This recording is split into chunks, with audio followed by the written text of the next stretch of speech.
احمد عبد القادر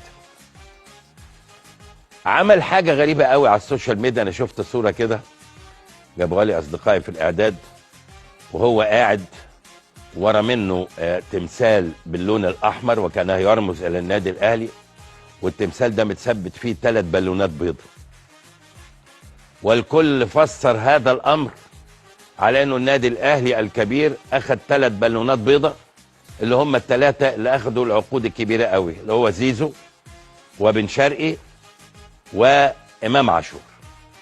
هم فسروها كده، والراجل ما اتكلمش، هو طالع بس عاوج كتفه كده شويه بابتسامه اشبه بابتسامه الموناليزا، ما تعرفش بتضحك ولا مكشره، وبعدين 3 بالونات بيضاء وتمثال احمر. حركات اللعيبه احيانا بتبقى صعبه قوي، لانه ده لعيب فيجر يعني معروف. ما علينا، برضه اللعيب ده معلم، انا بقولها كده بمنتهى الصراحه، احمد عبد القادر ده لعيب معلم.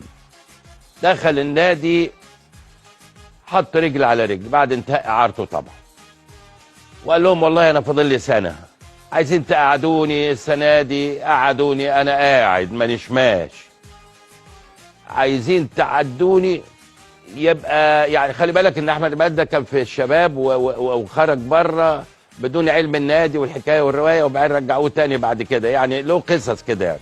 نرجع تاني للقصه. فقال لهم انا قاعد والله يا جماعه عايزين تقعدوني، انا قاعد، انا مش ماشي، ده انا بحبكم جدا جدا. طب يا ابني نطلعك اعاره ونجدد لك سنه؟ لا لا لا لا. جبنا لسيراميكا عقد محترم جدا؟ لا لا لا مفيش الكلام ده خالص. طب نادي سعودي عايزك؟ لا لا لا لا لا. انا قاعد، يا اما تمشوني نهائي مالكوش دعوه بيا خالص، يا اما انا قاعد معاكم مفيش حاجه اسمها لا هجدد اعاره ولا بتاع، وفي يناير اللي جاي هقدر ان انا امضي لاي نادي بالمجان.